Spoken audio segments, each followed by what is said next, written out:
বিশাল গ্ৰেপ্তাৰ হ'ল সুমি বৰা পলাতক কিন্তু বিশালৰ সেই কোটি কোটি টকা যি টকা ট্ৰেডিংৰ নামত বিভিন্ন জনৰ পৰা সংগ্ৰহ কৰিছিল সেই টকা কাৰ বৰ্তমানলৈকে তাৰ তথ্য ফাদিল হোৱা নাই আজিলৈকে কোনো এজন ব্যক্তিয়ে বিশালক টকা ইনভেস্ট কৰিছো বুলি ঘূৰাই বিচাৰি অহা নাই গতিকে বিশালৰ সেই টকা কাৰ কৰ পৰা বিশালে কোটি কোটি টকা সংগ্ৰহ কৰি ট্ৰেডিংৰ নামত ইনভেস্ট কৰিছিল এতিয়ালৈকে তথ্য ফাদিল হোৱা নাই অৰ্থাৎ কোনো সভ্য লোকে নিজৰ ব্লেক মানি হোৱাইট কৰিবৰ কাৰণে বিশালৰ তাত ইনভেস্ট কৰিছিল নেকি হাজাৰ প্ৰশ্ন উত্তৰ নাই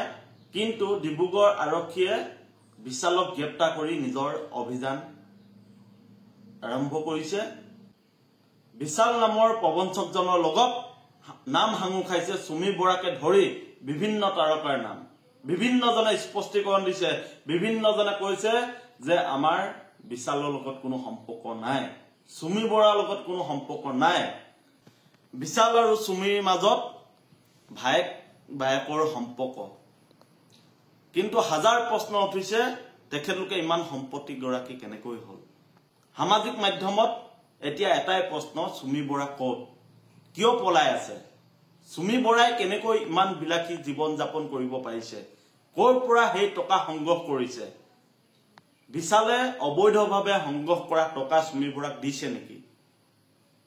এই হাজাৰ প্ৰশ্নৰ মাজত আৰক্ষীয়ে সুমি বৰাক বিচাৰি এতিয়া সমগ্ৰ অসমত হাবাথুৰি খাইছে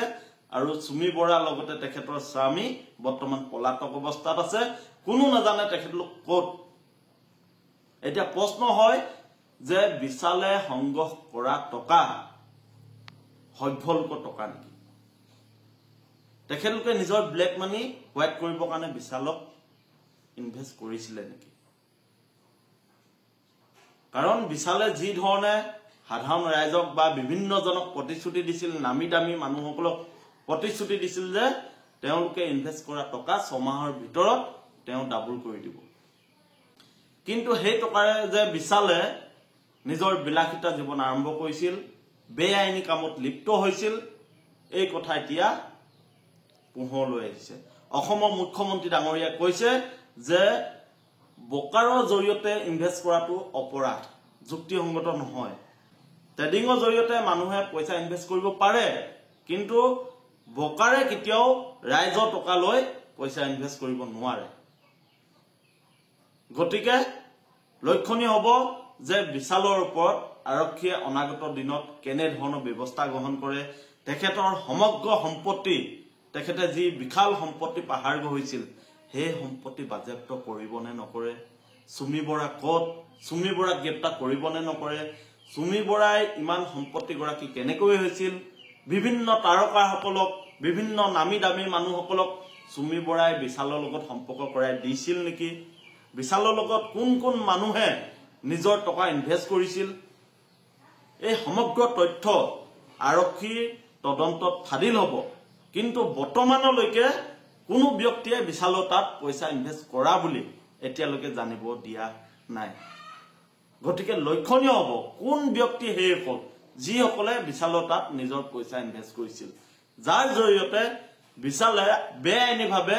কোটি কোটি টকাৰ সম্পত্তি গৰাকী হ'ল আপোনালোকে আমাক মতামতৰ জৰিয়তে জনাব সুমি বৰাক আৰক্ষীয়ে গ্ৰেপ্তাৰ কৰিব লাগেনে সুমি বৰাক গ্ৰেপ্তাৰ কৰি যিসকল নামি দামী লোকে